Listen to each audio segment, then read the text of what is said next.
You know, I came home and I was here reminiscing on the topic today. The topic was sharing is caring. The text was St. John 6 1 through 13.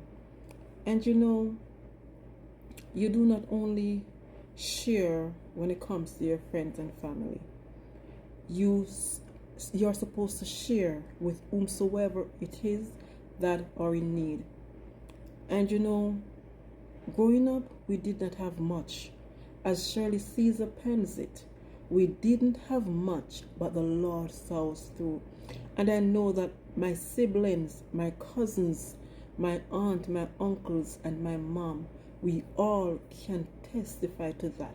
That we did not have much, but the Lord saw us through. Our grandparents, may God bless their soul, they are no longer with us.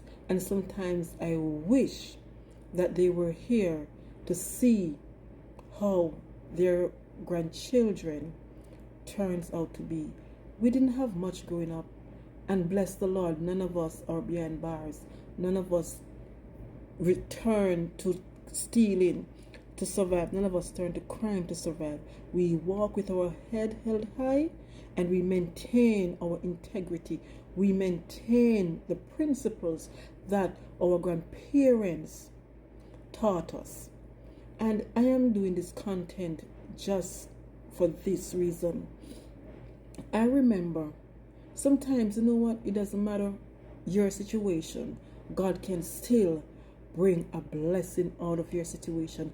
God can still get the glory from your situation. As long as you are willing to make yourself available, God can use you for His honor and for His glory.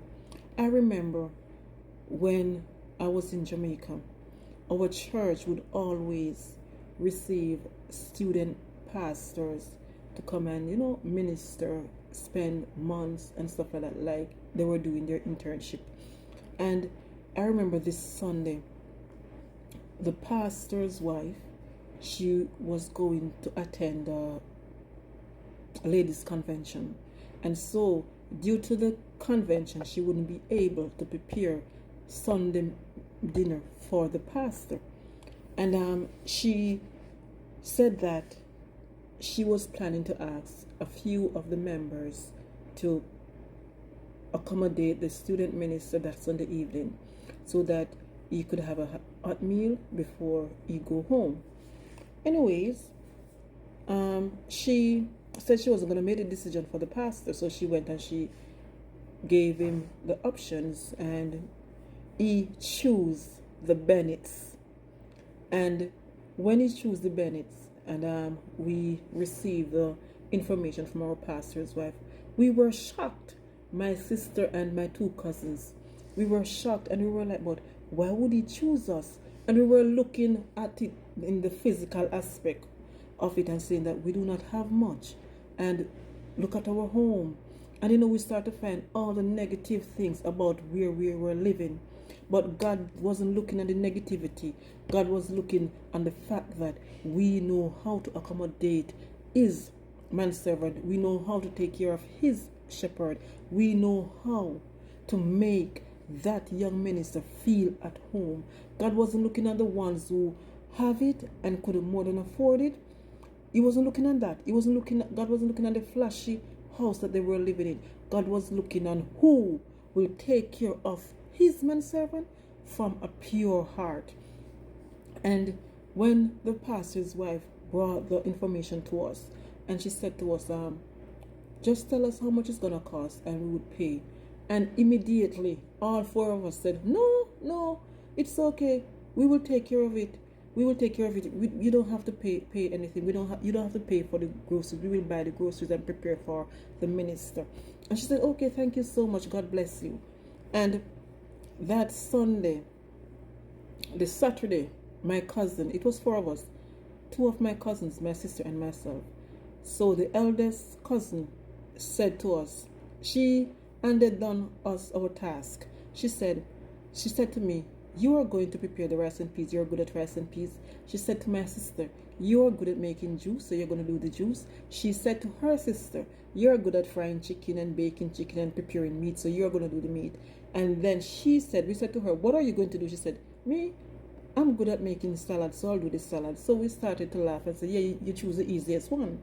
And I'm telling you, where our dining area is, the ceiling was leaking.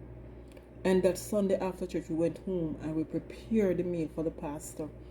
And just before the pastor started eating, this church sister, her name came up for the pastor to make the decision if he would like to go to her house as well. But the pastor did not choose her house.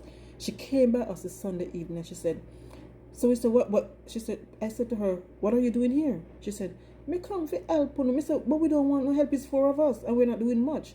It's four of us. We are able to manage. And she said, no, I'm just not for me. She said, everything is okay. So, we said, so what you think to say, because we're poor, we cannot accommodate the pastor? I said, no, me not say that. Anyways, the rain started to fall. And while the rain was falling, my sister and my two cousins, we were all on the porch praying to God not to let one tip of water came down through that ceiling that night evening. And I'm telling you, right where the ceiling was leaking, that's where the dining table was. And that pastor was having his dinner. And we were out there praying. I said, do God, don't make the rain come down through the ceiling and embarrass us, please, God. And even though we were praying, we were still listening out for the pastor to call us and tell us that he was getting wet. And bless the Lord, he did not receive any wet. The water did not come through the ceiling. I'm telling you, the rain fall heavily and not one tip of water came through that ceiling. And who could it be but God? And when we see the result that man did not get a wet, we said, thank you, Lord. And I said that to say this. Sometimes you are in a situation and you are worried about it. You're complaining about it. But you don't know what. Just give it to God and God is going to see you through. Our situation, we were looking at it from a negative point of view. We were looking at it from the physical realm. But God knows that he could entrust his servant in the care of the Bennetts. He knows the Bennetts will do a great job in looking after his shepherd. And that is why he allowed his man servant to choose the Bennett's house to go and have dinner. So guess what? Even if you cannot find a meal tonight, remember, just continue to trust God and have faith in God, because God is going to turn your mess into a message. Have a great day and enjoy the rest of your afternoon. God bless you.